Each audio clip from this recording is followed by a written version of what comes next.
Hello, friends. We are very interested to know which cities you are listening to us from, so quickly like and write in the comments where you are from. Also, share what shocking stories happened in your city or maybe even with you personally. Subscribe because the next story could be about your city or even your personal drama. Now let's dive into a new exciting story. John Hartman sat at his desk in a cozy but slightly cluttered room in his home in suburban Phoenix. The monitor glowed a soft blue, reflecting the lines of code he lazily scrolled through, even though the workday was long over. Outside the window, the hot April evening of 2014 was burning down, and the shadows of the cacti in the garden stretched out, as if they were trying to reach his window. In his early 40s, John looked younger than his years. Short dark hair with just a hint of gray, light stubble, and eyes that still had a curious sparkle in them despite the fatigue. But lately, he increasingly found himself feeling that the silence in the house was pressing on him like an invisible weight. "Dad, are you sitting like an old curmudgeon in front of the screen again?" came the voice of Lily, his 19-year-old daughter, who entered the room with a mug of tea in her hands. Her long brown hair was gathered in a messy ponytail, and a malicious smile shone on her face. She plopped down on the sofa, putting her feet up on the armrest, and looked at her father with mock disapproval. "I'm not a grouch, I'm focused," John muttered, not taking his eyes off the monitor. "And in general, someone should pay for your endless photography courses." "Oh, come on," Lily rolled her eyes. "You're already turning into a grandfather. You'll soon start scolding your neighbor's dogs for barking too loudly. Or, oh my God, you'll get yourself some slippers with pom-poms and grumble that the internet is slow." John finally looked up from the screen and turned to her, crossing his arms over his chest. "Slippers with pom-poms? Seriously? Do you have any idea how hard it is to find these in my size?" He grinned, and Lily laughed, almost spilling her tea. "You see, you even joke like an old man." She put the mug on the table and leaned forward, resting her chin on her hands. "Dad, you need to get out of this den. Find someone. You know, a woman. Communication. Life." "Lily, I don't need a woman to feel alive." John sighed theatrically and rubbed his temples. "I have you, and you, by the way, are already causing enough trouble." "I'm serious." Lily straightened up, her tone becoming a little softer. "After Mom, you seem to be locked in its shell of yours. You're awesome, Dad. Smart, funny, well, when you're not grumbling and generally not that old. Prove that you can still surprise the world." John fell silent, looking at his daughter. Her words touched something inside that he tried not to notice. Susan died 2 years ago, in 2012, after a long battle with breast cancer. Her departure left a void in his life, which he filled with work, code, and rare evenings with Lily over pizza and old movies. He didn't complain he loved being a father. He loved seeing Lily grow up and become independent. But loneliness? It crept up unnoticed, especially at night, when the house became quiet and only the hum of the air conditioner broke the silence. "And what do you propose?" he finally asked, raising an eyebrow. "So that I go to a bar and start hitting on waitresses." "Hi, I'm John. I love writing code and fixing routers. Let's dance." Lily laughed, slapping her knee. "Oh God, no. It would be a disaster. Imagine yourself with a beer in your hand, trying to dance to country music, and everyone around you calling the police, thinking you've lost your mind. No, Dad, you need a modern approach. Perhaps a dating site for starters. At least just try communication. No one is talking about anything serious." "Dating site." John grimaced as if he was being offered a rotten taco. "This is for teenagers and weird types who take pictures with fish." "It's not true," Lily retorted, jumping up from the couch and running over to his desk. "There are a lot of normal people there. Well, almost normal. And then, you're an it guy. You live on the internet. This is just your element." "My element is servers and databases, not flirting with strangers," John grumbled, but there was already doubt in his voice. Lily knew how to be convincing, especially when she looked at him with those big green eyes she inherited from Susan. "Let's do this." She raised a finger, as if sealing a deal. "You try, just register. If all else fails, I won't pester you anymore. And if you like it, I'll get the right to say, I told you so. John rolled his eyes, but the corners of his lips twitched into a smile. You're unbearable, you know that? I know, Lily winked and patted him on the shoulder. Well, what's the deal? He sighed, leaning back in his chair. Maybe she's right. Maybe it's time to shake things up and get out of this rut.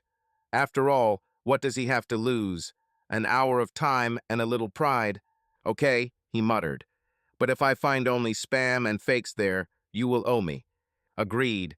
Lily clapped her hands and ran to her room, leaving John alone with his thoughts and the monitor.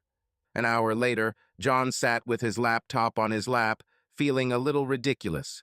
He had chosen a dating site that Lily called Not Too Lame and was now trying to fill out a profile. About myself, I love code, coffee, and silence. I don't like noisy parties and people who say hello. He reread the text, winced, and erased half of it. In the end, he left a laconic, "It's specialist from Phoenix. I'm looking for an interesting conversation partner." He uploaded a simple photo from last year's trip to the mountains, where he was smiling against the background of the sunset. Well, that's all, he muttered, pressing save. Now we're waiting for the world to collapse from my charm. The first message came the next morning while John was drinking coffee in the kitchen. He almost choked when he saw the notification. Opening the site, he read, Hola, John. My name is Carla. I'm from Guadalajara. I saw your profile and thought, here is a person who knows how to make the day more interesting. Tell me something about yourself, for example. What would you do if you were in Mexico at a festival with tequila and dancing? John stared at the text, feeling something stir within him. The message was bright, vibrant, almost screaming with energy. He imagined a woman with dark hair and laughing eyes, dancing to Mexican music somewhere under the hot sun. It was so different from his gray, everyday life.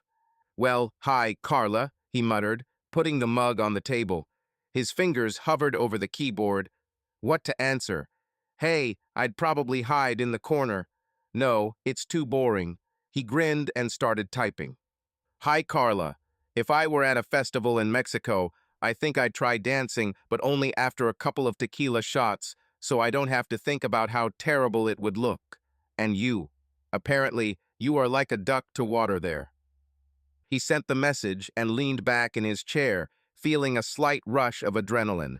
Lily walked into the kitchen, noticed his smile, and immediately narrowed her eyes. Wow, what's wrong with you? She asked, opening the refrigerator. You look like you won the lottery. Just drinking coffee, John answered evasively, but Lily had already jumped up to him and looked into the screen. Oh my God, you did it! You answered someone. She clapped her hands. Who is she? Mexican. Is this Carla? Is she hot? Lily, stop. John tried to close the laptop, but his daughter deftly dodged it. It's just a message. Doesn't mean anything yet. It doesn't mean yet, she corrected with a sly smile. But I told you that you're still awesome. Come on, Dad, conquer her with your coding charm. John shook his head, but couldn't help but laugh. Maybe Lily really was right. Maybe this will really be interesting. John Hartman sat in his office, sipping cold coffee from a mug marked "The World's Best Programmer," a gift from Lily for his last birthday. Outside the window, Phoenix was melting under the May sun of 2014, and instead of dealing with a bug in the corporate database, he furtively glanced at his phone. A notification icon from a dating site was flashing on the screen. Carla wrote again. It became their little ritual. Every evening, after he finished work and she, according to her, returned from the market or a cafe in Guadalajara, they exchanged messages. And every day John looked forward to this moment more and more. He opened the app and smiled when he saw her new message. Hola, John. Today I was at the flower festival. We have such bright colors here. I sent you a photo. Take a look. How was your day? The photo was uploaded. Carla, in a light dress with a floral pattern, stood against the backdrop of a street strewn with rose petals and marigolds.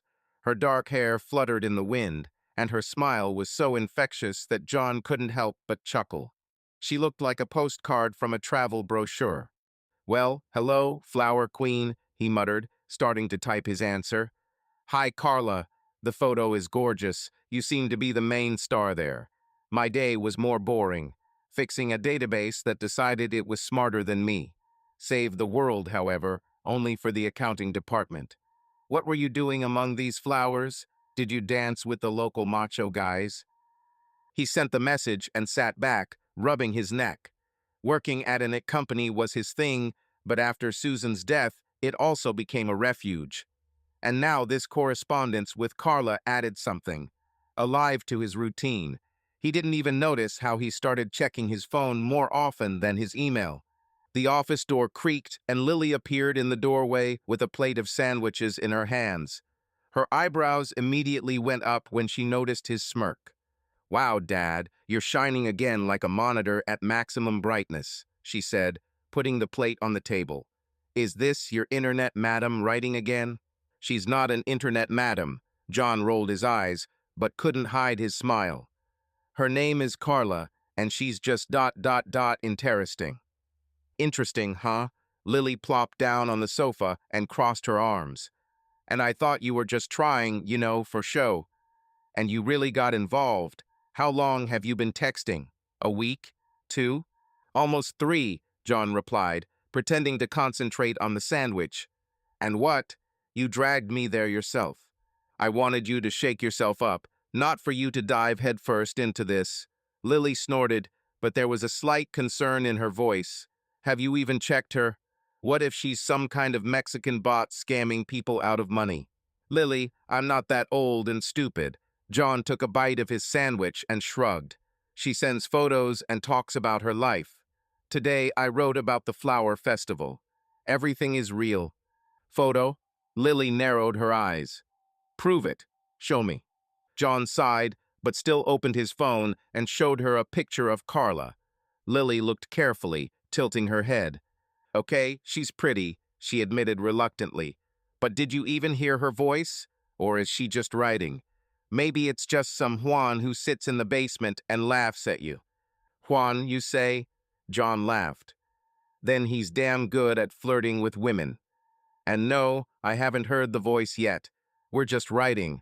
Bye. Bye. Lily straightened up. Her eyes widened. Dad, are you serious? Is this already a novel? It's just communication. John waved it off, but his cheeks turned slightly pink. She is cheerful and energetic. He talks about Mexico in such a way that I can almost smell the tequila and hear the guitars. Lily shook her head, but the corners of her lips twitched into a smile. Okay, hero lover, just don't start writing poetry to her in Spanish. Otherwise, I know you'll Google Translator and come up with something like, "You're my beautiful cactus." Hey, that would be poetic, John winked, and they both laughed. By evening, the correspondence continued. Carla answered quickly, as always, with a slight hint of playfulness.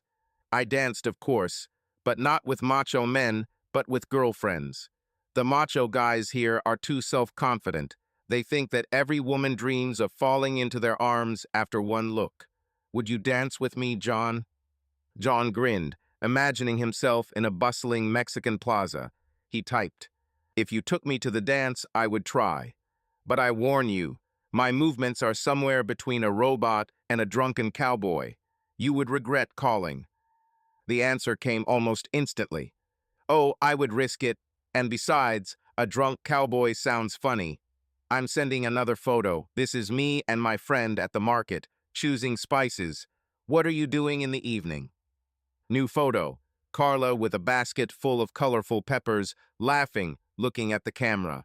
John felt his heart clench slightly. He wrote, The world has already been saved, so I'm just eating a sandwich and thinking that you would definitely make my evening more interesting. Tell us about the spices. What do you cook with them? While he was waiting for an answer, Lily came into the kitchen with a bowl of popcorn. She noticed him staring at the phone and couldn't resist. Dad, you look like a teenager who is waiting for an SMS from his first love. This is already a clinic. And you look like a spy who's sticking his nose into someone else's business, John retorted, but didn't put the phone down. Go watch your TV shows, let me chat in peace. Chat, right? Lily chuckled. Just don't sell her the Wi-Fi password, Internet Cowboy.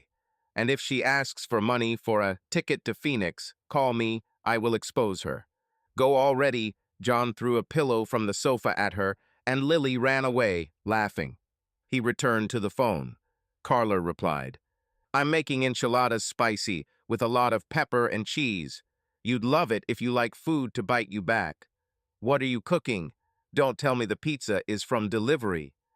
John smiled wider. He loved the way she teased, how easily their conversation flowed from jokes to something a little more personal. He wrote, Pizza is a classic, but I know how to make steak. Not Mexican level of spiciness, but it goes with beer. Maybe you can try it one day. He sent a message and froze. It was a little bolder than usual, but Carla didn't make him nervous for long. Oh, steak and beer? Sounds like a deal. Call when you're ready, cowboy. John put the phone down and rubbed his face with his hands, feeling excitement and lightness mixed inside. He, a 40-year-old widower, flirts with a woman from another country whom he has never met in person. Lily was right, he got involved. And damn, he loved it. John stood at the window at the Phoenix airport, watching the planes maneuver lazily down the runway. In his hands, he clutched a ticket to Guadalajara, bought 3 days ago in a fit of spontaneity, which was not at all characteristic of him. It was early July 2014, and after 3 months of daily correspondence with Carla, he decided it was time to meet. Her latest message is, Come John, I'll show you the real Mexico, was the last straw. He'd booked a flight, taken a week off, and was now feeling both excited and a little ridiculous. Are you sure you didn't forget to pack your common sense into your luggage? A voice came from behind him. John turned around to see Sam Crawford, his best friend and divorce lawyer, standing there with a grin and a cup of coffee in his hand. Tall, with a touch of gray at the temples and sharp eyes, Sam looked like a man who had seen too much drama and now approached life with a touch of sarcasm. Sam, I asked you to just give me a ride, not lecture me. John rolled his eyes, but the corners of his lips twitched. And yes, I thought of everything. Lily is staying at home, and I hope you'll look after her while I'm gone. Look after Lily, Sam chuckled. This girl can handle it without me. She's probably already planning a party while you chase your Mexican dream. No parties, John poked his friend in the chest. Just make sure she doesn't burn the house down and turn it into a photography studio for her courses. At that moment, Lily approached them, dragging a bag with a camera behind her. Her hair was braided into a braid, and there was a smile on her face that did not bode well. Dad, relax, I won't start a fire, she said, throwing her bag on the floor. Although, if Sam is too boring, I might accidentally set his car on fire. Hey, it's not my car's fault. Sam raised his hands in mock surrender. And in general, I'm the supporting hero here. I'm looking after you while your father flies to his internet madam to remember what sex is. John choked on air, and Lily laughed so loudly that other passengers began to look at them. Sam, you're unbearable, John shook his head, feeling his cheeks begin to burn. This is not about sex, but about, well, dating. Communication. Yeah, communication, Sam winked at Lily. Listen, John, I'm just glad that you remember that you not only have brains, but also something below the belt. Just think with your head, okay? And not what's between your legs.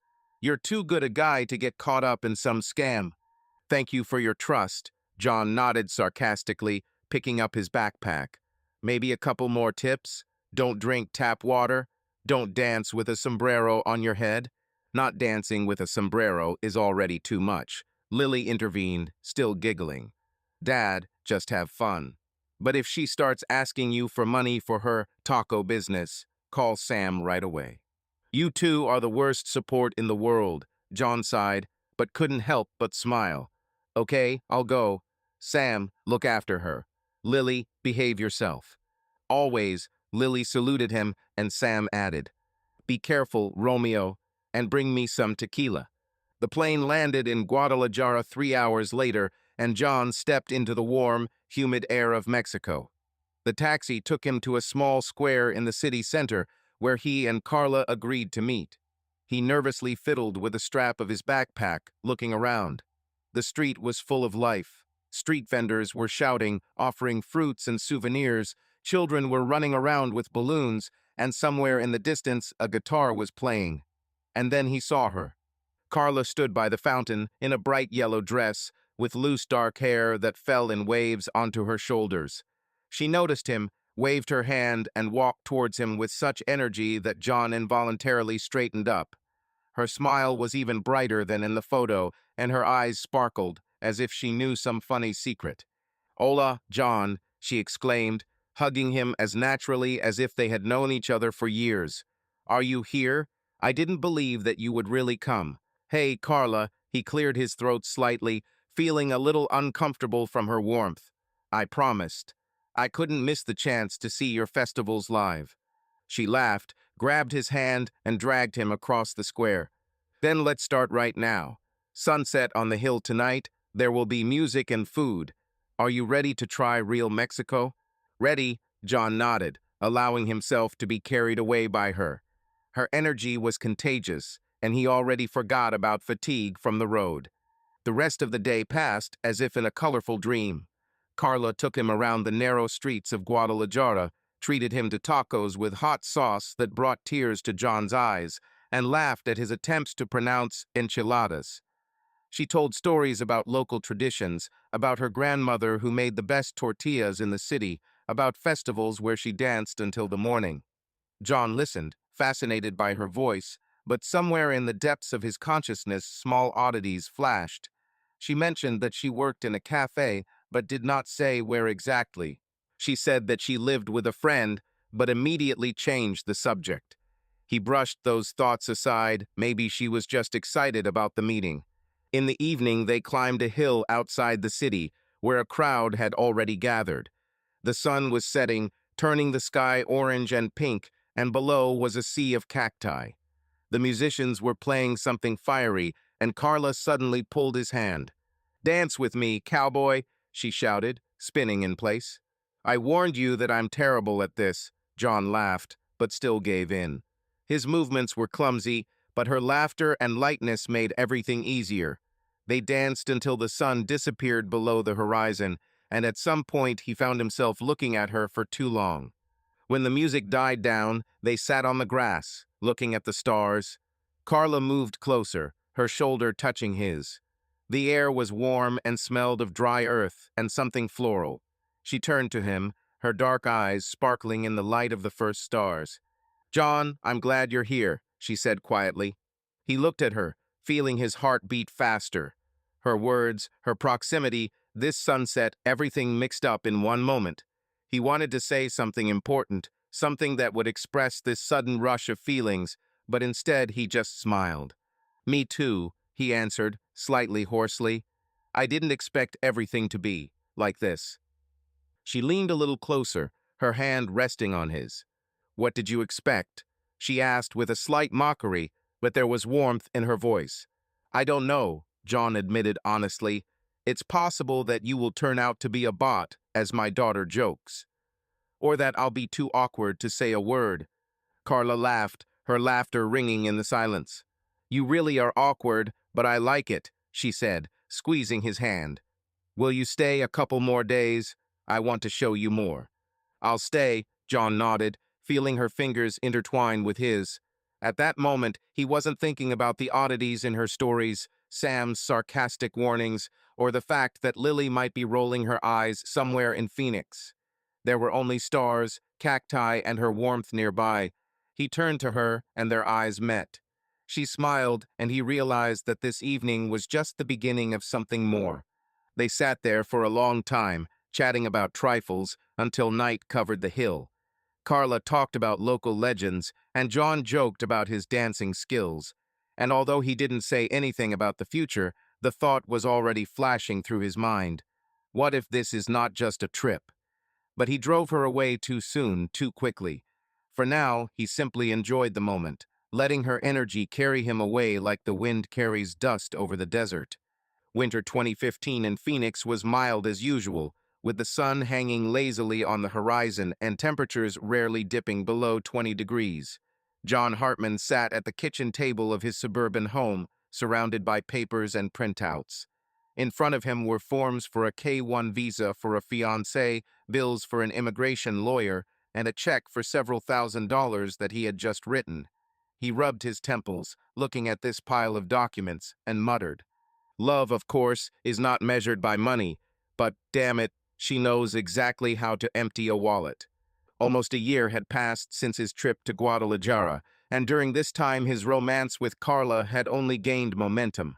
After that first meeting under the stars, they called each other almost every day, exchanged messages, and even held two more meetings, one in Mexico, the other on neutral territory in San Diego.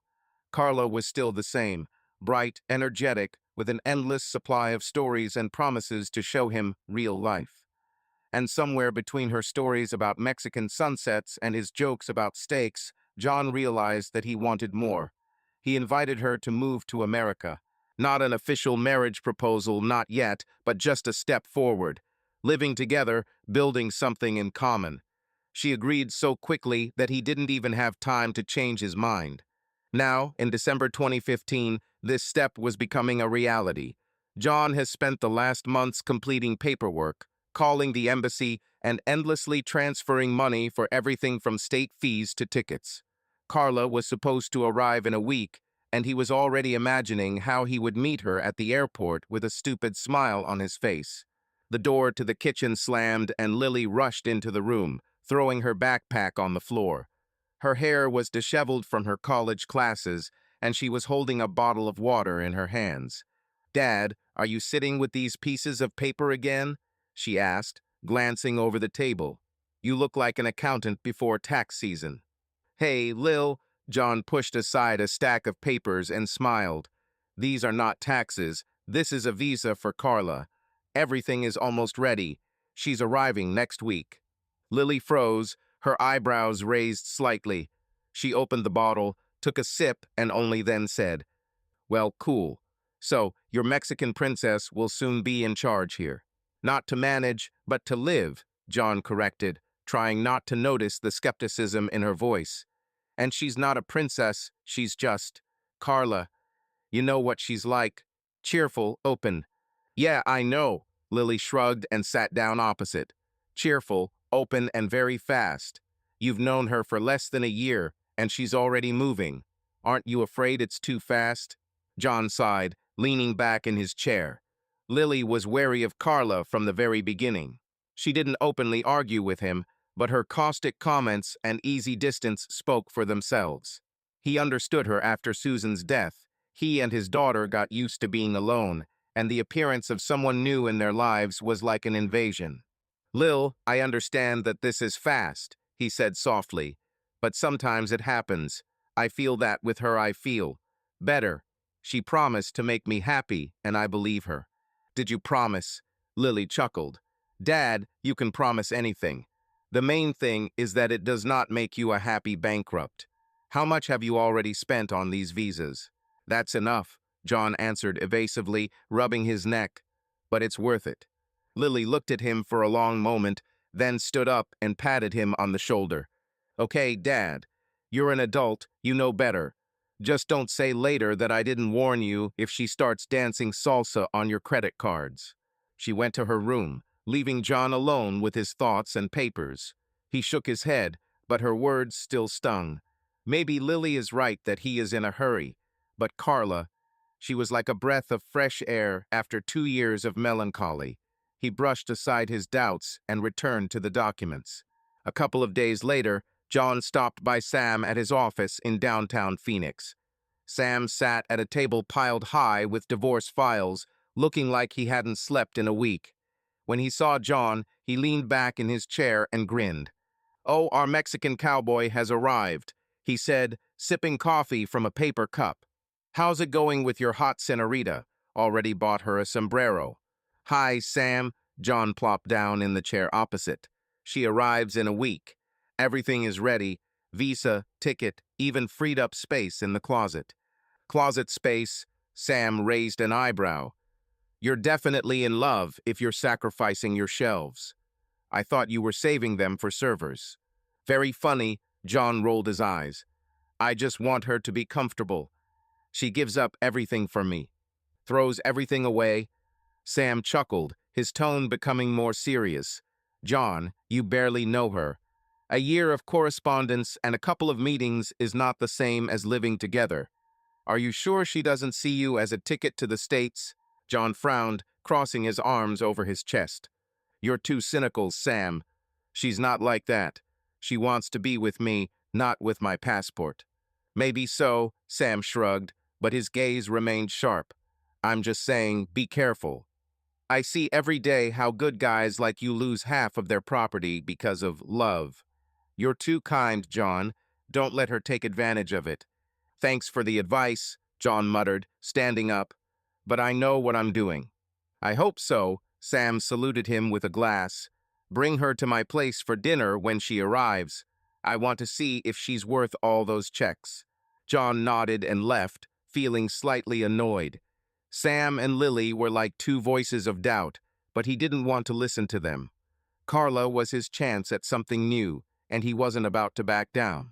The week flew by, and now John stood in the arrival hall of the Phoenix airport, holding a bouquet of daisies in his hands, simple, but bright like Carla.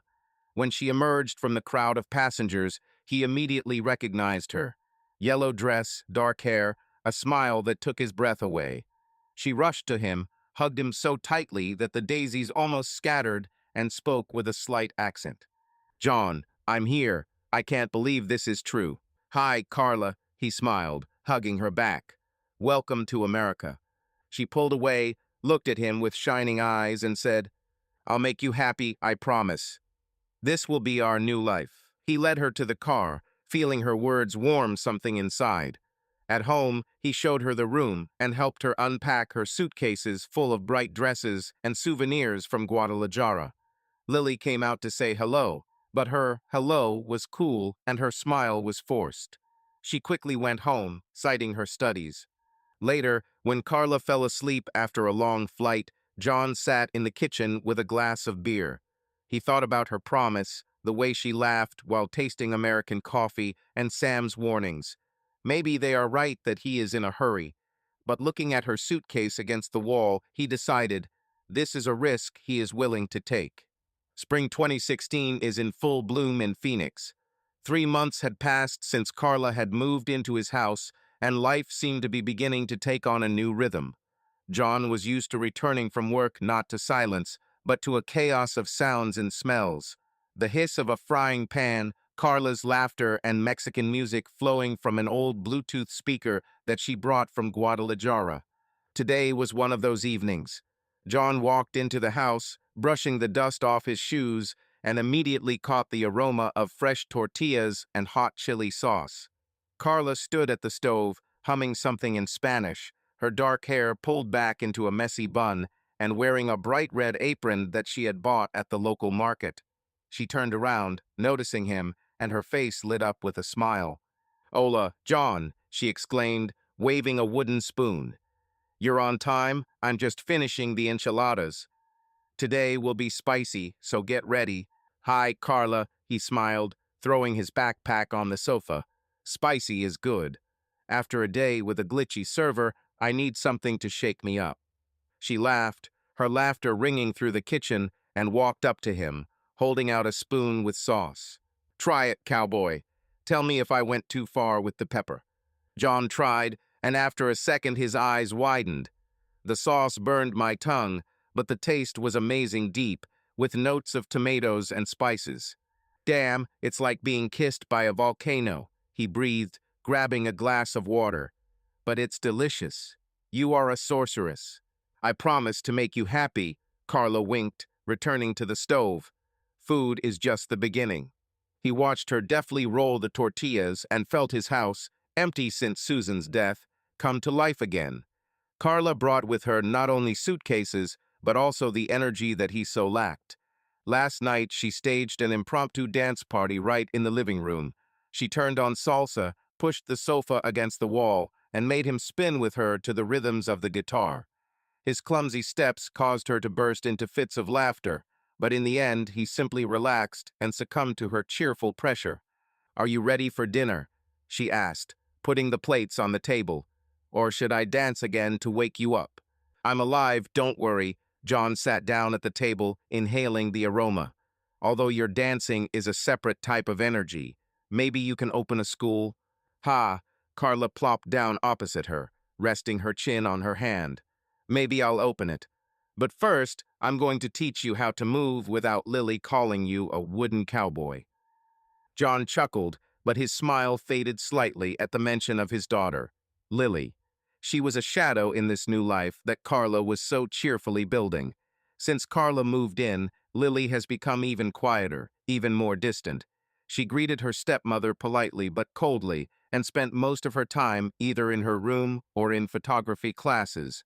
John hoped that over time they would become closer, but so far this had not happened. As if in response to his thoughts, the door creaked open and Lily walked into the kitchen with a camera around her neck. Her gaze slid over the table, over Carla, and stopped at her father. "Hey, Dad," she said, ignoring Carla. "Are you home? I thought you'd be late again." "Hey, Lil," John nodded towards the chair. "Sit down and eat with us." Carla made enchiladas. "Oh, hi, Lily." Carla smiled wider, moving the plate. "Try it. I added a secret ingredient from my grandmother." Lily looked at the food, then at Carla, and her lips pressed into a thin line. "Thank you, but I'm not hungry," she answered dryly. "I still need to process the photos. See you later, Dad."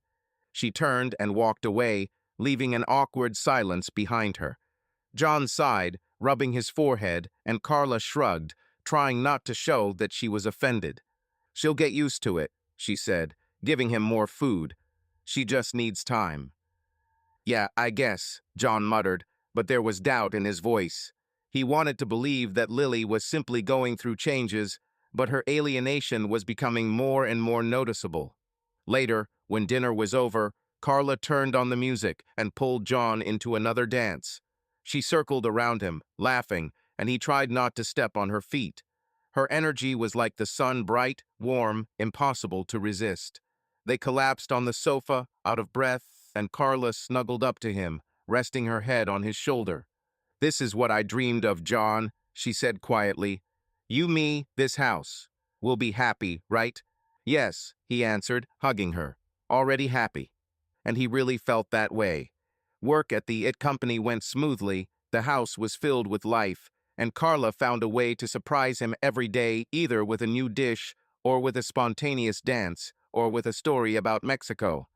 For the first time in years, he not only existed, but lived.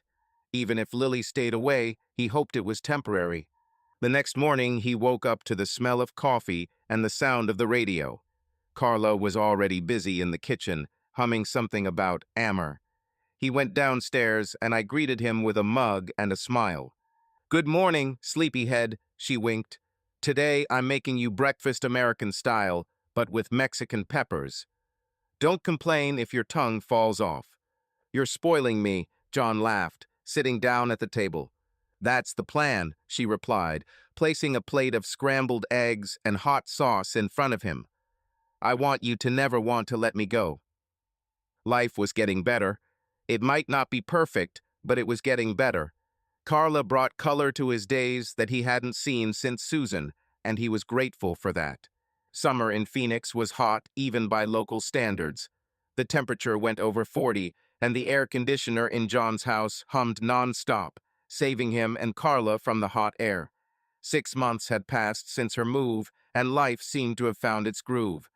John was used to her Mexican dinners, her spontaneous dancing in the living room, and the way she filled the house with the energy he sorely lacked. But at the same time, small changes began to seep into their life almost imperceptible, like sand that the wind blows into the cracks. It all started simple. One evening, while John was checking his email after work, he noticed a notification from his bank about a charge on his credit card, $45 from an online clothing store. He frowned, trying to remember if he had ordered anything, but then Carla came into the kitchen with a package in her hands. "Hola, John," she smiled, putting the bag on the table. "Look what I bought. Dress for our dance evenings." It was at a crossroads. I couldn't resist. "Crossroads?" John raised an eyebrow, but then chuckled. Did you mean to say crossroads or crossroads? Oh, a crossroads, a crossroads. Carla laughed, waving her hand. Well, it's a discount, you know. I took your card. You don't mind, do you? It's only a couple of dollars. Of course I don't mind, he answered, relaxing. You need something of your own here. Buy what you want. She kissed him on the cheek and ran off to try on the dress, leaving John with a slight feeling of tenderness. Carla was still getting used to American life. Endless shops, home delivery, credit cards instead of cash. He chalked it up to her adaptation. After all, he himself had told her to make herself at home. But such little things began to repeat themselves. A week later, I received a bill for a manicure $60. Then another one for some cosmetic items from Sephora $82. John noticed this while looking at his monthly statement while sitting at his desk with a mug of coffee. Women, he muttered under his breath. She didn't spend anything like that in Mexico, so she's making up for it. He closed his laptop, deciding not to bring up the topic. Carla didn't ask for a yacht or diamonds, just a dress, nail polish, a little cream. It was normal. He earned enough from his IT company that he didn't have to count every cent. Meanwhile, Carla sat in the living room, cross-legged on the sofa, with her phone in her hands. John was at work, Lily was at her courses, and she had the house to herself. She was scrolling through the website of a local second-hand store, choosing cheap things, a blouse for $5, jeans for $8. The screen glowed with the application of her Mexican bank, where the balance was slowly but surely growing. She smiled as she added one more item to her cart. Her scheme was simple, almost brilliant in its stealth. She was buying something inexpensive with John's credit card, nothing suspicious, nothing that caught her eye. Then she returned some of the goods to the store for cash, which she immediately transferred to her secret account in Guadalajara. The rest of the items, like those blouses and jeans, she carefully packaged and sent to her cousin Jorge in Mexico. Jorge swapped tags for fake luxury brands and sold them in local markets for decent money. He kept part of the profit for himself and sent part to her. These all looked like innocent purchases by an adaptable foreigner, and John, apparently, did not notice anything. Today, she ordered 3 pairs of shoes for $70. While John was in the office, she went to the store, returned 2 pairs for $50 in cash, and sent the third to Jorge. The money went into her account, and she returned home with a smile, preparing dinner to meet John with another portion of enchiladas. When John came home, he was greeted by the smell of roasted peppers and her voice humming something cheerful. He dropped his backpack at the door and entered the kitchen, where Carla was already putting food on plates. "You're early today," she said with a wink. "Did you get bored?" "According to your food, yes," he answered, sitting down at the table. "What do we have today?" "Chicken tacos with my secret sauce." Carla placed the plate in front of him and sat down opposite him. "Eat while it's hot." He tried it, nodded in approval, and noticed a shoebox next to the trash can. "New shoes?" he asked casually, munching on his taco. "Yeah, I bought it today." Carla waved her hand. "But I only left 1 pair. The rest didn't fit." "You know how much I love shopping." "I know," John smiled, although the thought of being discharged flashed through his head. "The main thing is that you like it." "Oh, I like it." She leaned across the table and playfully poked him with her fork. "Do you like that I decorate everything here with my Mexican magic?" "I like it," he answered honestly, looking at her beaming face. "You make this house come alive." She laughed, and the rest of the dinner passed in light chatter. John didn't ask about the shoes, didn't mention the discharge. He didn't want to ruin the evening, and why would he? She will adapt, he thought. This is fine. Later, while Carla was clearing the table, he walked into the living room and noticed her phone on the couch. The screen flickered to show a notification from a Mexican bank. He didn't have time to read the text. Carla quickly entered, grabbed the phone, and put it in her pocket with a slight smile. "A friend writes, she's bored," she explained, without looking him in the eye. "Say hi," John said, turning to the TV. While John turned on the news, Carla stood in the kitchen, checking her account balance. $200 per week is modest, but stable. She smiled to herself as she turned off the phone. These were her first steps, and she knew that the main thing was not to rush. John is too trusting, too kind, and this was her advantage. It had been almost a year since Carla had started her credit card racket, and although John had been oblivious, Lily, his 23-year-old daughter, had become increasingly attentive. Her skepticism, which had previously been just teenage stubbornness, was now overgrown with concrete observations, and the tension between her and Carla grew like a crack in the asphalt after rain. Lily was sitting in her room at her laptop, processing photos from a recent shoot for the course. Her camera lay nearby, and footage of the sunset over the desert flashed on the screen. She loved this silence, her little fortress, where there was no Carla with her loud laughter and endless Mexican songs. But today the silence did not last long. The stepmother's clear voice came from the kitchen. "John, I bought new spices at the market. Today there will be chili con carne, just like my grandmother's." Lily rolled her eyes, muttering under her breath. Of course, another grandmother's story. Does she come up with a new grandmother every day? She stood up, stretched, and decided to go out for water. As she walked past the living room, she noticed Carla rummaging through her bag, pulling out some packages. On the sofa lay a stack of receipts and a couple of boxes from the local store, nothing unusual, except for the fact that Lily had been noticing Carla carrying groceries home for a week, and then half of them disappearing somewhere. Yesterday, she saw her stepmother take a box to the mailbox, muttering something about a gift for a friend. To a friend? Lily didn't believe it. John was sitting at the kitchen table, scrolling through something on his phone, when Lily entered. He raised his head and smiled. "Hello, Lil. How are your photos?" "Hey, Dad." She poured water from a jug and leaned against the countertop. "Fine. How are you? Is Carla cooking something fiery again?" "Yeah, chili." John nodded enthusiastically. "She's on a roll today. He says it will be the best thing I have tried." "Aha!" Lily took a sip, her tone becoming a little sharper. "Have you noticed that she's on top not only with cooking?" John frowned, putting his phone down. "What do you mean?" Lily hesitated, searching for words. She didn't want to quarrel, but her patience was cracking at the seams. "Dad, She buys something all the time. Dresses, spices, shoes. And then half of it disappears. Don't you think it's weird?" "Strange." John shrugged. "She loves shopping, Lil. This is her way of relaxing. And then she returns what doesn't fit. This is fine." "Fine." Lily narrowed her eyes. "Dad, she orders something every day. I saw her sending a package yesterday." "To whom?" "Girlfriend to Mexico." "Does she have a whole army of girlfriends who need our clothes?" John sighed, rubbing his forehead. He knew Lily didn't get along with Carla, but her tone was starting to irritate him. "Lily, she'll adapt," he said firmly. "She likes American life, shopping, all of it. And yes, she has friends in Guadalajara. She misses home, so she sends gifts. What's the big deal?" "Adapting." Lily crossed her arms. "She's been here for almost 2 years, Dad. This is not an adaptation. This is, I don't know, something fishy. Have you checked your accounts?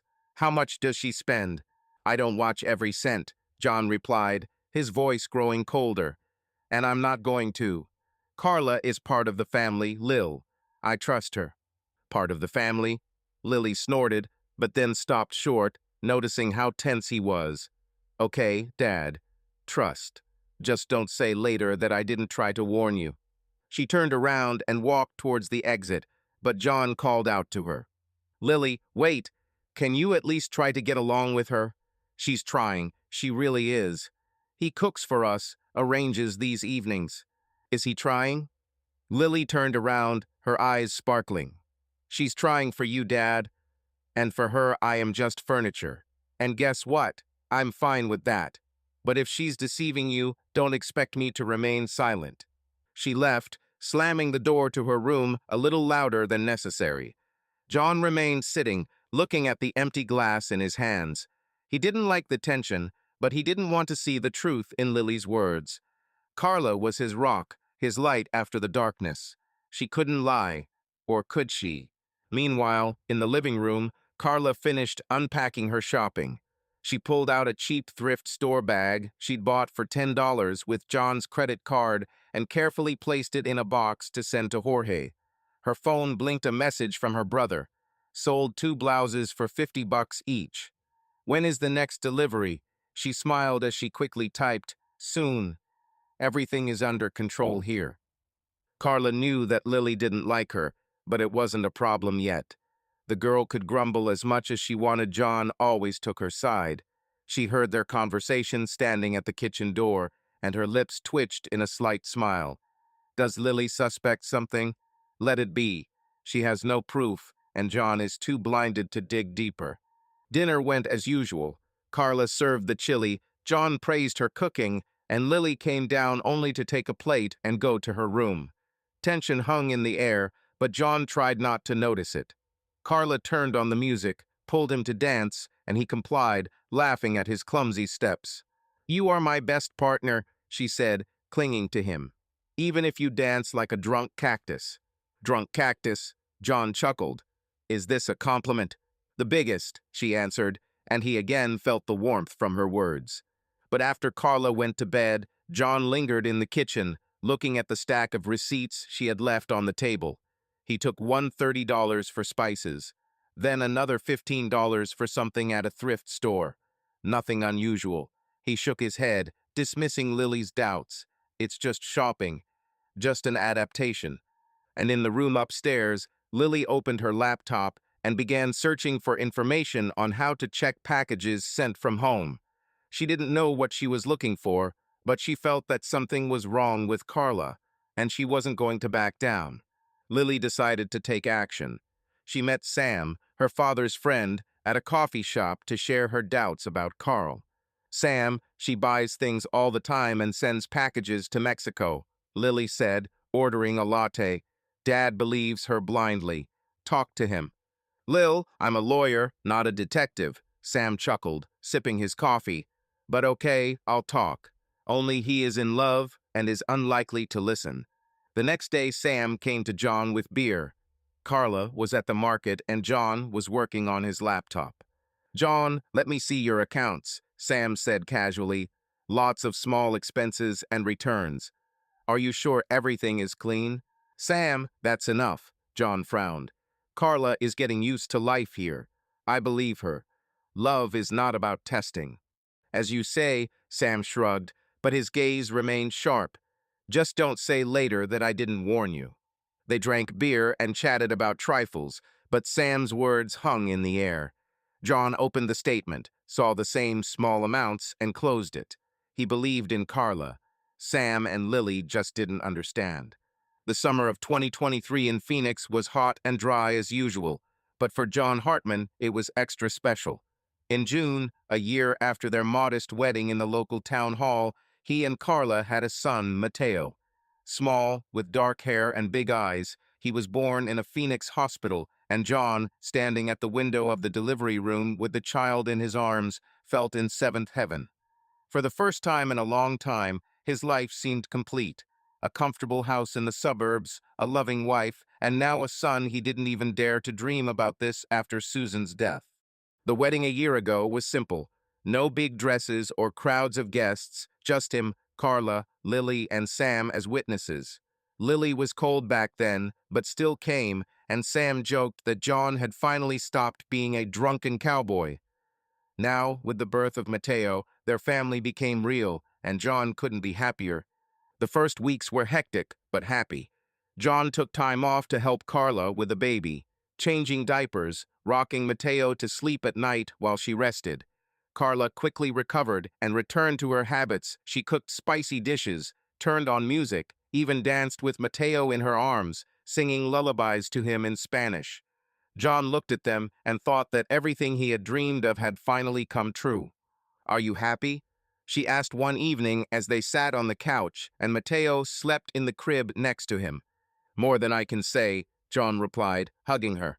She smiled, clinging to him, and he did not notice how her gaze momentarily became distant.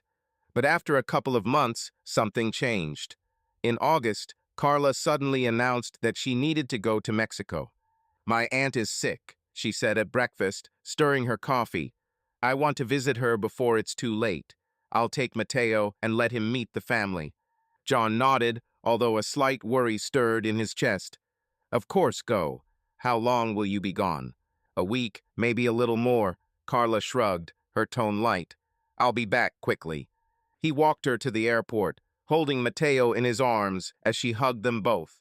"Don't be too bored, cowboy," she winked, picking up her son and leaving for the front desk. John looked after her, feeling a mixture of pride and longing. He trusted her, but this trip seemed sudden. However, he shrugged it off. Carla had a large family in Guadalajara, and he knew how much she missed home. The week turned into 10 days, then into 2 weeks. Carla called every evening, talking about her aunt, about the heat, about how Mateo laughed when his cousins took him in their arms. John listened, bored, but not worried.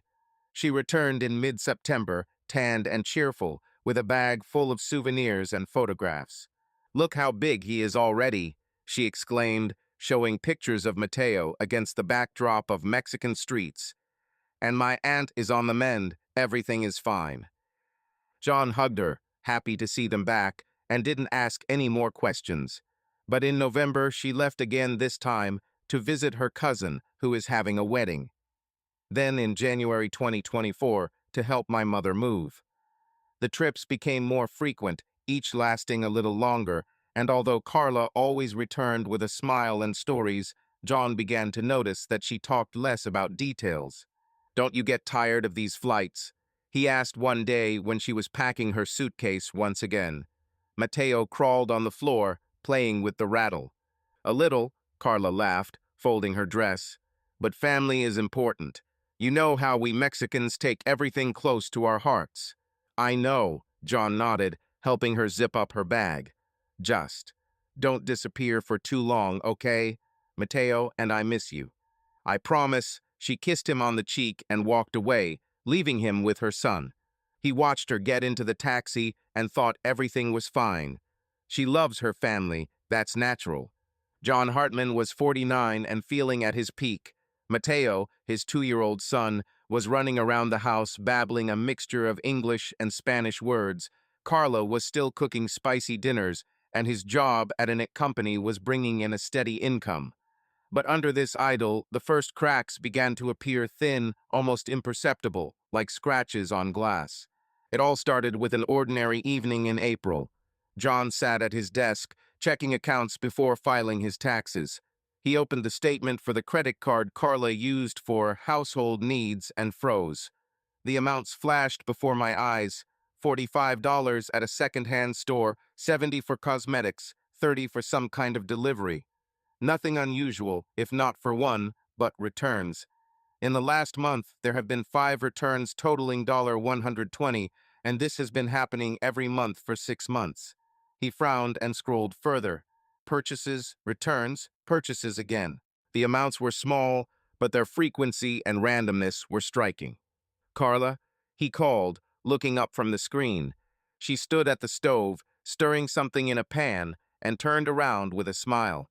"Yes, John, dinner is almost ready," she replied, wiping her hands on her apron. "Listen, I was looking at the accounts." He tried to sound casual. "You've been giving back a lot lately. Something doesn't fit." Her smile didn't waver, but her eyes narrowed for a moment. "Oh yes, I told you so," she shrugged, returning to the stove.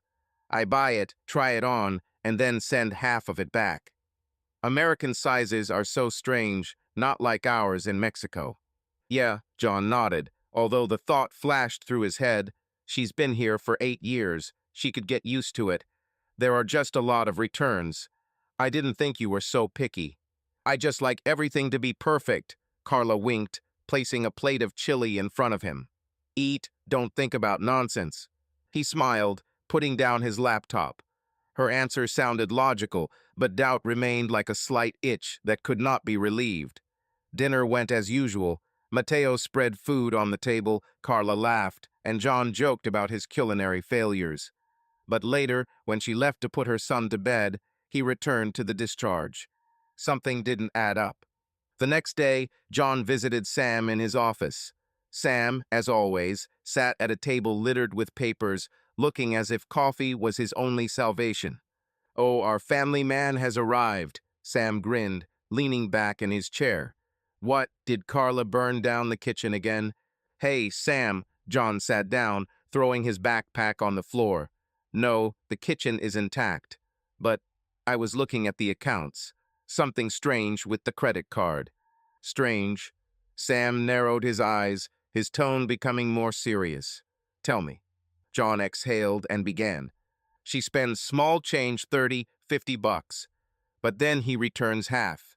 Every month, like clockwork. I asked, and he said the sizes don't fit. But this is too often." Sam rubbed his chin, looking at his friend with slight mockery. "John, I told you this back in 2017. Check her. Have you finally woken up?" "I didn't sleep," John muttered, crossing his arms. I don't know. It's a small thing, but it adds up. And she travels to Mexico more and more often."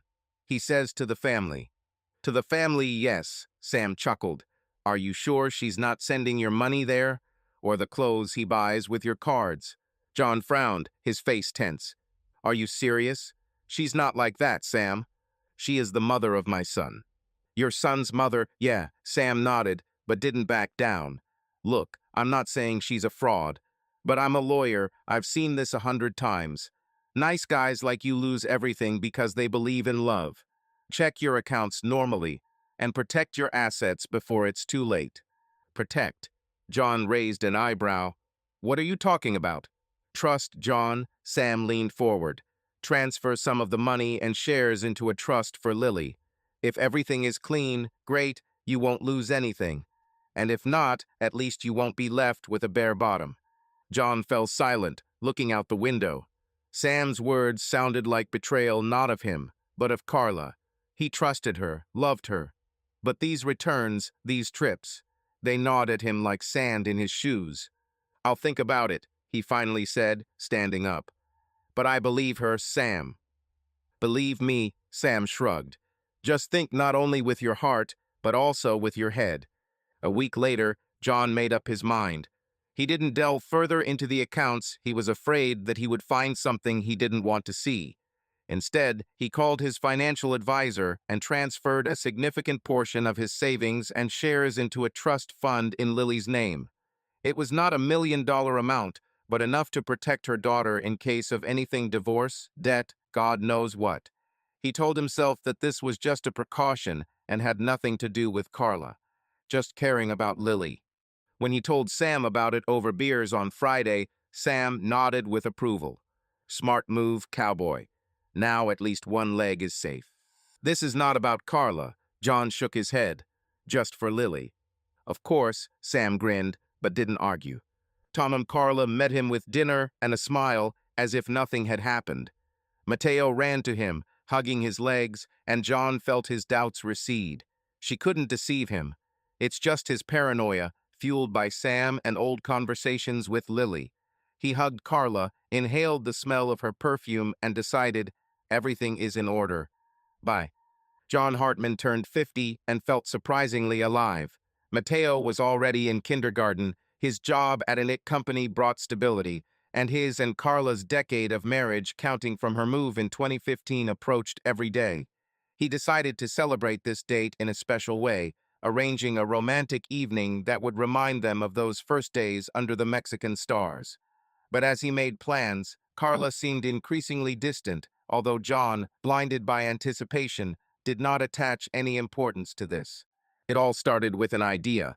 A week before the anniversary, John sat in the living room, scrolling through the website of La Luna Restaurant, a cozy Mexican food and live music spot that he and Carla had loved in the early years.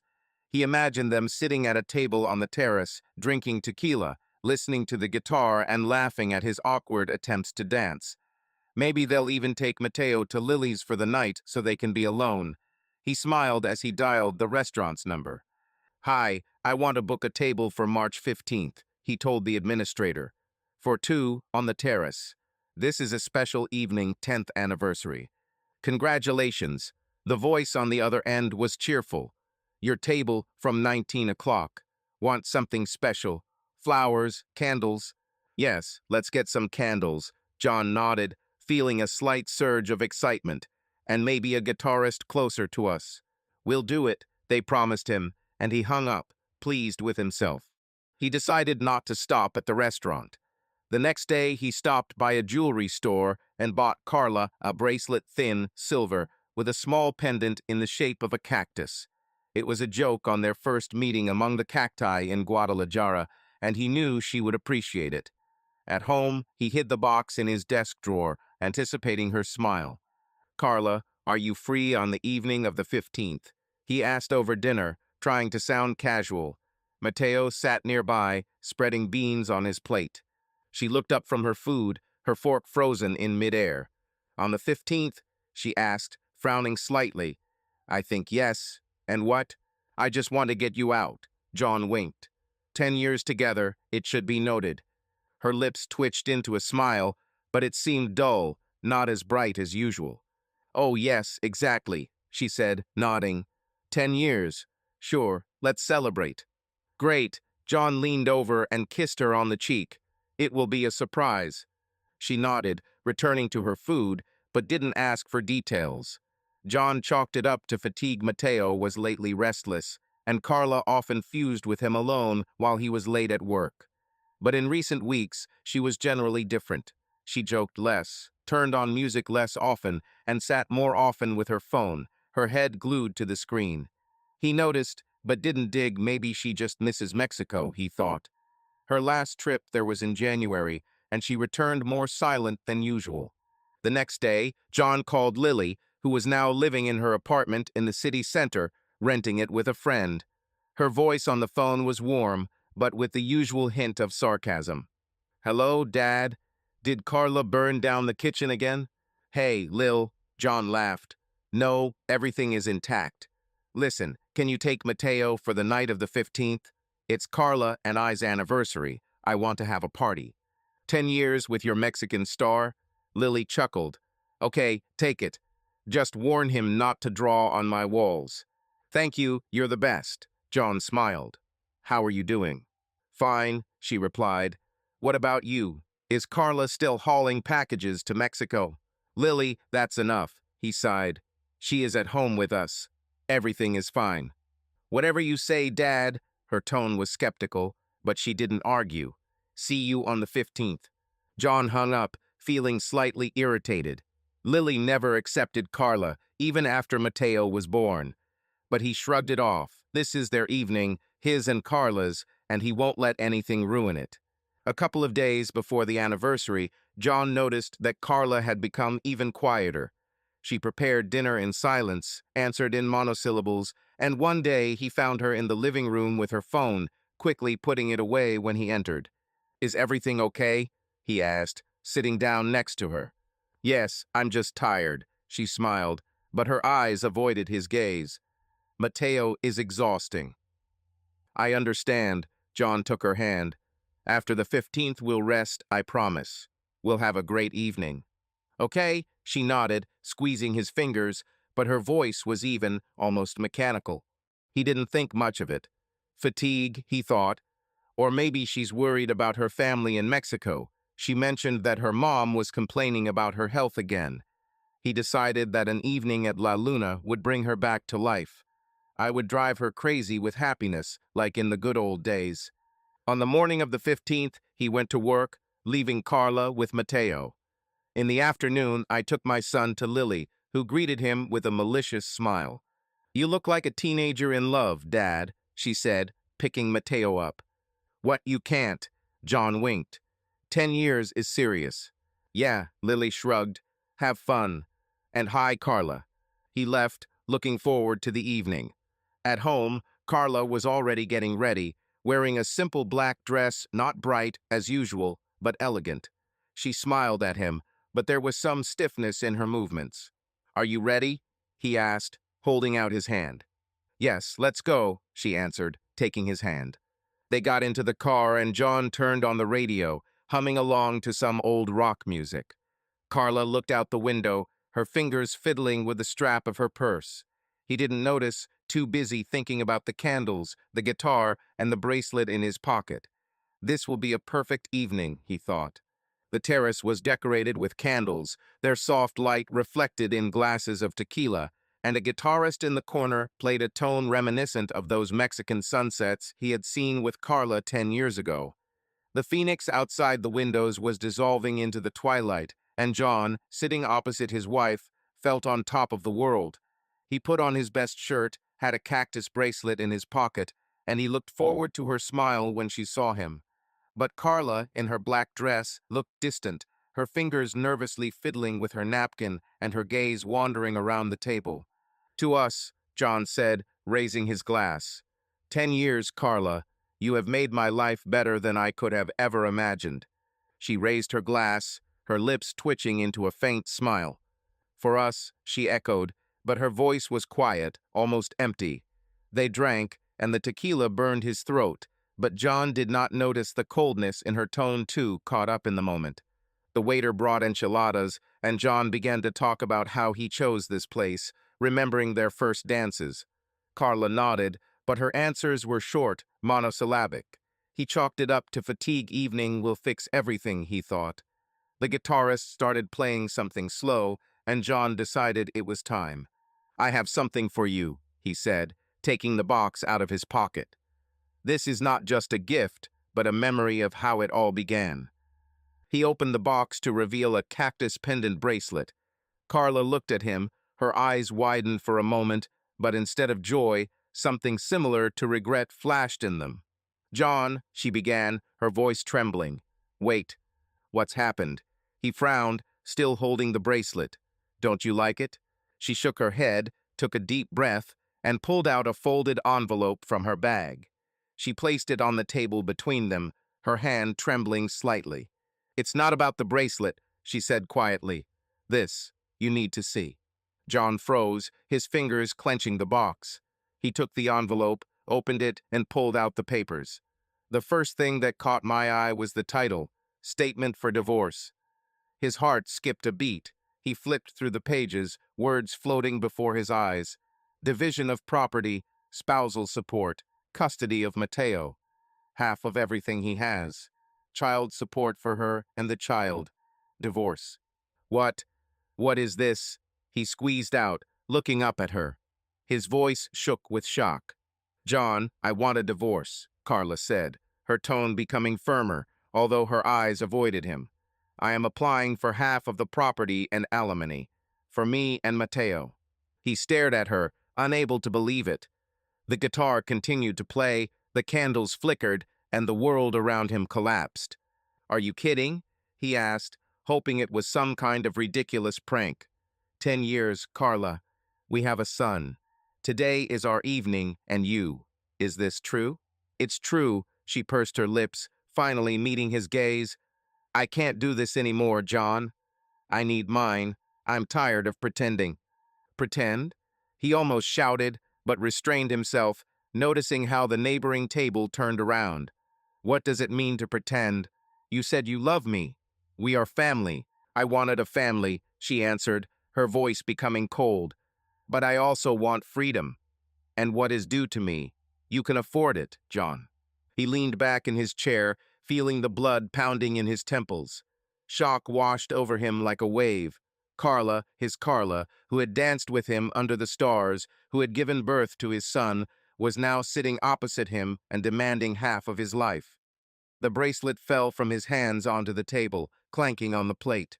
"Did you plan this?" he asked hoarsely. "All this time?" She didn't answer, just looked away. Silence was louder than words. John looked at the papers, at her face, and realized that the evening he had prepared with such love had become his nightmare. The waiter came to clear the plates, but John waved his hand, barely containing his anger. "How much do you want?" he asked, clenching his fists. "Give me the number." "Half," she repeated calmly. "And alimony. For Mateo and me. It's legal, John." "It's legal," he smiled bitterly. "What about what happened between us? It was also just legal." Carla remained silent, looking away. The guitarist finished the tune, and the silence on the terrace became deafening. John stood up, throwing his napkin on the table. "I will not sign this today," he said, his voice shaking with rage and pain. "But you killed me, Carla." He left, leaving her at the table with the papers. There's a cold wind outside that hit him in the face, but he didn't feel it. The shock still had a grip on him. 10 years, son, love, and here it is. He got into the car, squeezed the steering wheel until his fingers hurt, and realized this was not the end of the evening, but the end of everything he knew. John Hartman sat at the plaintiff's table, his face tense but determined. On the contrary, at the defendant's table, Carla looked collected, but her hands, squeezing the edge of the table, betrayed nervousness. The court hearing for their divorce began a week ago, and today, July 10th, was supposed to be the decisive day. 10 years of their lives were now reduced to dry legal formulations and the struggle for money, property, and truth. John still couldn't forget that evening at La Luna when Carla handed him the divorce papers. Shock gave way to anger, and anger to cold calculation. After her demand for half of the property and alimony, he remembered Sam's advice and decided to dig deeper. And what he found turned everything upside down. The judge, an elderly woman with a tired look, tapped her gavel, calling for order. "Mr. Hartman, is your lawyer ready to present new evidence?" she asked, looking at Sam, who stood up with a stack of documents in his hands. "Yes, Your Honor," Sam replied, his voice firm and confident. "We want to present the results of the DNA test and financial reports, which will significantly affect the case." Carla tensed. Her lawyer, a young guy in a cheap suit, fidgeted in his chair. John glanced at her briefly, but she avoided his eyes. Sam walked up to the judge's table, handing over the documents. "Your Honor, the DNA test proves that Mateo Hartman, whom my client considered his son, is not biologically related to him. Mr. Hartman is not the child's father." The hall began to buzz. The judge raised her hand, demanding silence. John clenched his fists under the table, remembering how he secretly took DNA samples Mateo's hair and his own and sent them to the laboratory. The results came 2 weeks after that evening at the restaurant, and they hit him like lightning. Mateo was not his son. "Besides," Sam continued, "we have evidence of fraud on Mrs. Hartman's part. Over the past 8 years, she has systematically used my client's credit cards to make purchases, some of which she returned for cash and some of which she sent to Mexico. We found records of her bank transfers to an account in Guadalajara and correspondence with a certain Jorge Garcia, her cousin, who sold these goods under the guise of luxury brands." Sam placed printouts in front of the judge. Statements, photos of packages, screenshots of messages. Carla turned pale. Her lawyer tried to object, but the judge cut him off. "Mrs. Hartman," the judge looked at Carla over her glasses. "Do you have anything to say in response to these accusations?" Carla stood up. Her voice was shaking, but she tried to hold on. The hall froze. John felt his insides tighten. He looked at her, at the woman he loved, and saw only someone else's face. The betrayal was a blow, but her confession in court turned his pain into rage. "And the money?" Sam asked sharply, not allowing her to escape the answer. "Do you admit fraud?" Carla hesitated. Her lawyer whispered something to her, but she shook her head. Yes, I returned the things and sent them to Jorge," she said quietly. "But it wasn't fraud, I just wanted to help the family." "Why didn't you ask directly?" Sam raised his voice. "You stole tens of thousands of dollars from him, Mrs. Hartman. This is not helping. This is a crime." The judge tapped her gavel, ending the argument. "That's enough," she said. "I will accept the evidence for consideration. The parties may prepare closing arguments for the next hearing." John looked at Carla as she sat down, her shoulders slumped and her face blank. He won this round. Her lie collapsed right there in the courtroom. But the victory did not bring joy, only emptiness. 2 weeks later, the court made a decision. The hall was almost empty. Only John, Sam, Carla, and her lawyer were sitting in their seats. The judge read the verdict in a dry, matter-of-fact tone, but for John, every word sounded like the final chord of a long, painful symphony. "Based on the evidence presented," she began, The court finds that Mrs. Carla Hartman committed fraud against Mr. John Hartman by using his financial resources for personal gain. Given the DNA test confirming that Mateo Hartman is not the plaintiff's biological son, the child support claims are denied. Carla sat motionless, her eyes empty. John looked straight ahead, clutching Sam's hand under the table. The judge finished, slammed her gavel, and it was over. After the hearing, John stood outside the court, looking at the hot asphalt of the parking lot. Sam walked over, slapping him on the shoulder. "You did it, John," he said. "She got what she deserved." "Yes," John answered quietly, "but I lost 10 years of my life and my son." Carla walked out of the building. Her steps were slow, her face gray. She looked at him, but didn't say anything, just got into the taxi and left. Back to Mexico, he later learned, on a one-way ticket. He returned home, where Lily was waiting for him with a bottle of beer. Autumn in Phoenix has brought welcome coolness. The heat receded, leaving behind soft winds and golden sunsets that John Hartman now appreciated more than ever. After divorcing Carla and selling his house, he moved to a small apartment in the city center.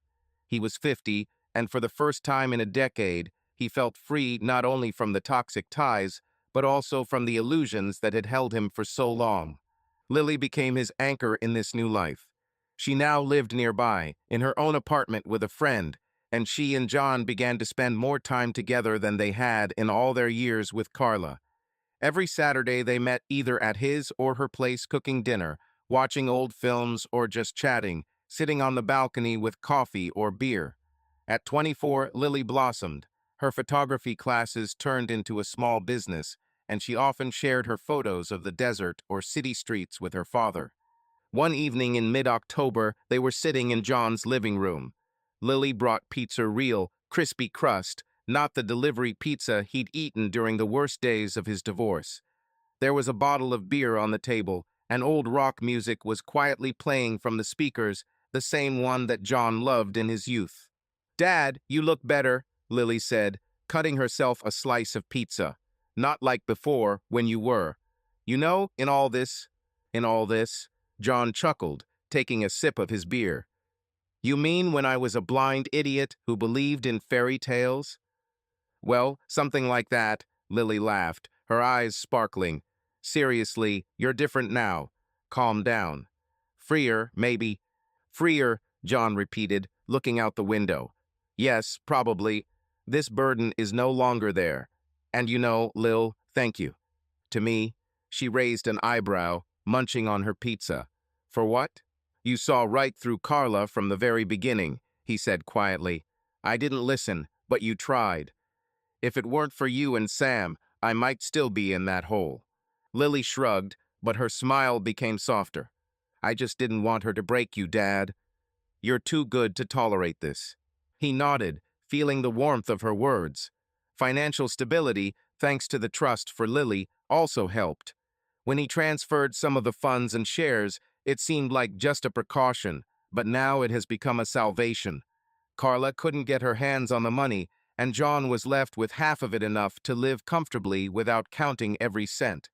He even started saving for a trip with Lily, maybe to the mountains or to the coast, away from the memories. Later, after Lily had left, John remained on the balcony, looking out at the city lights. He thought about Mateo, the boy he had raised for 2 years and considered his own. After learning the truth, he initially wanted to fight for custody, but Sam dissuaded him. "He's not yours by blood, John, and she'll drag him to Mexico. Let go." It hurt, but he let go. Now Mateo was somewhere in Guadalajara with Carla and her ex, and John was learning to live without this pain. Freedom became his new companion. He returned to his old hobbies.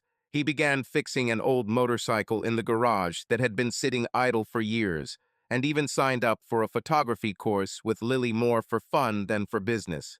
Working in it still brought joy, but now he did not stay late, preferring evenings at home or with his daughter.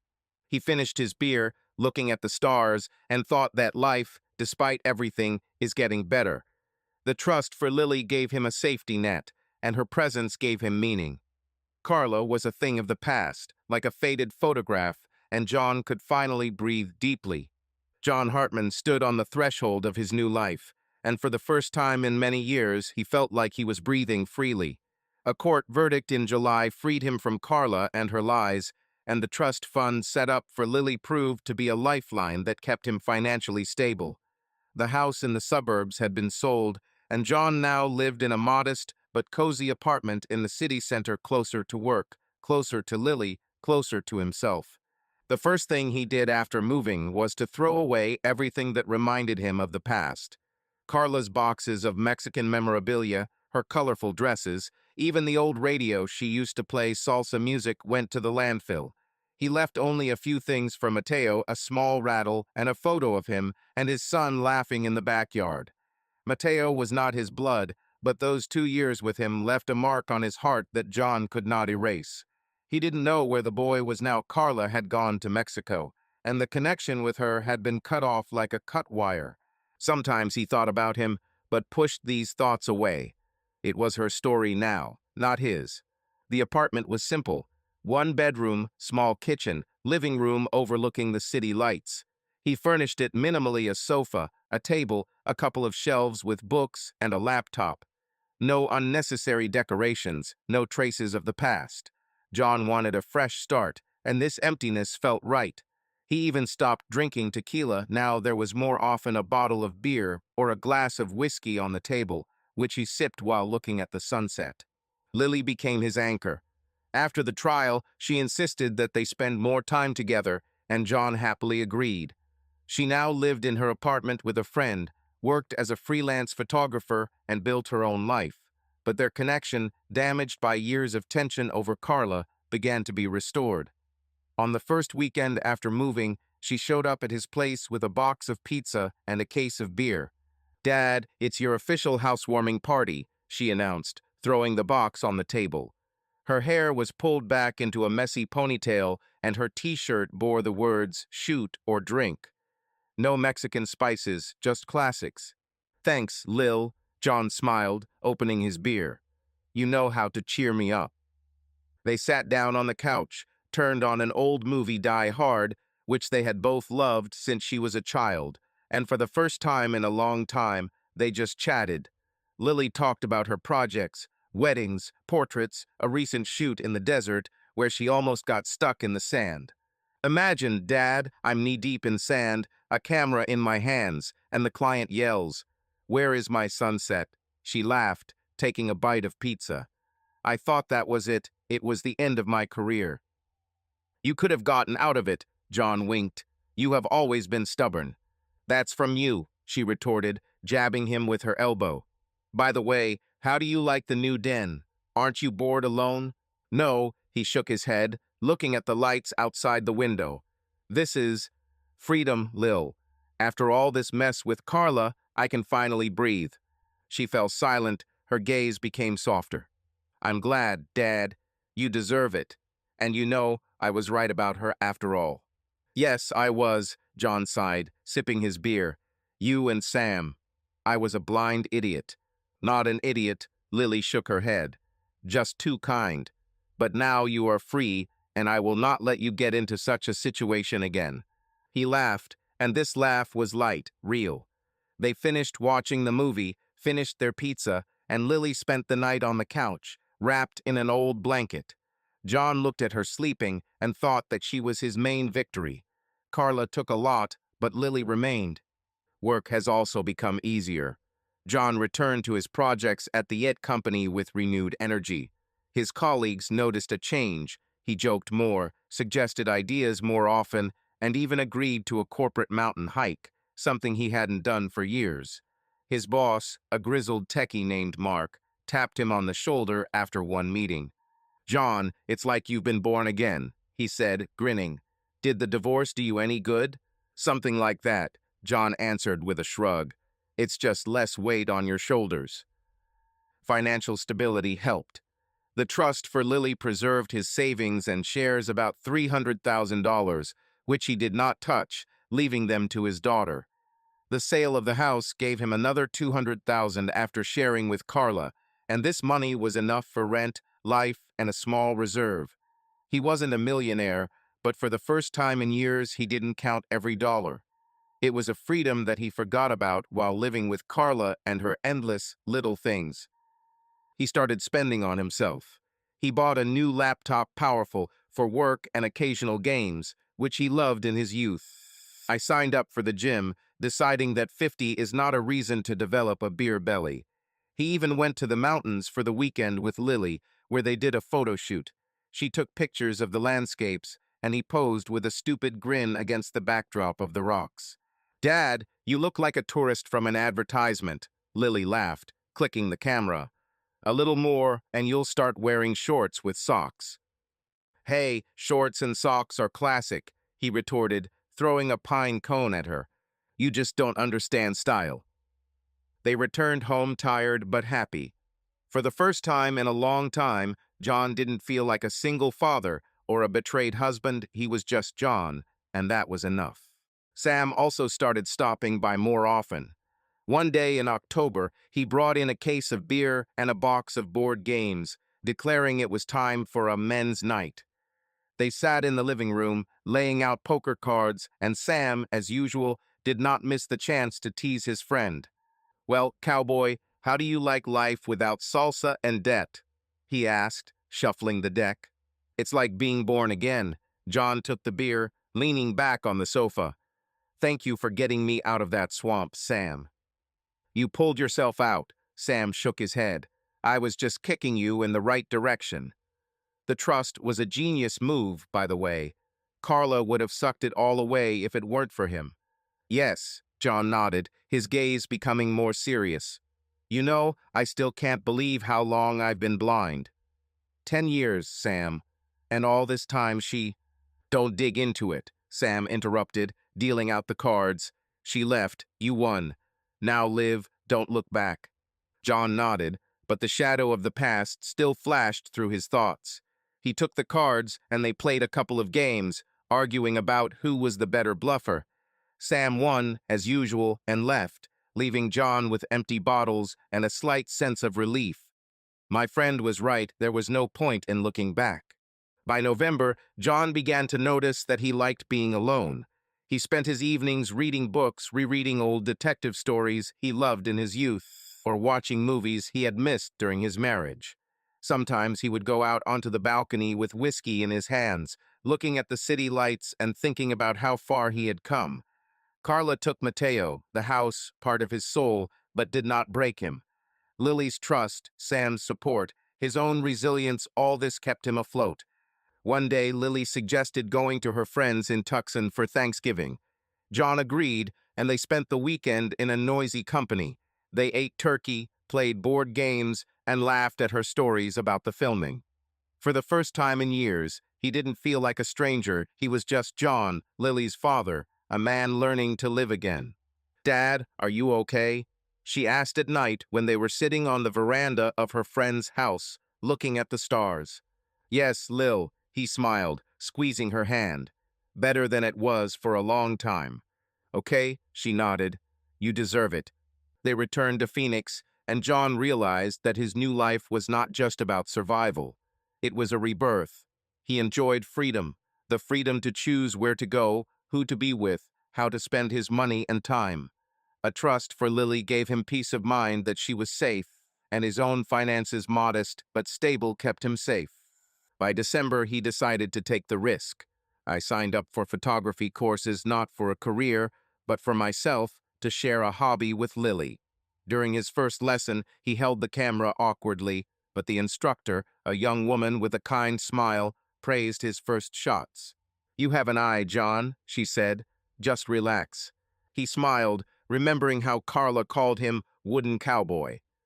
Now he was different, not wooden, but alive. Lily came to the second lesson to laugh at him, but stayed to help, and they spent the evening filming the city streets. "You're becoming cool, Dad," she said, looking at his photo of lanterns. "Soon you will be my competitor. Only if you teach me not to confuse the buttons," he winked. They returned home, and John realized, this is his life now. Lily by his side, Sam with his sarcasm, a job that brings joy, and freedom that he snatched from the hands of the past. Carla remained a shadow, and he walked forward. Financial stability, thanks to the trust and the sale of the house, was his foundation, but the real strength was in himself, in what he survived and did not break. Subscribe to our channel so that your love doesn't cheat on you, and go ahead and listen to the next story, because this story is nothing compared to the next one. If you're under 18, don't even think, click to the next one.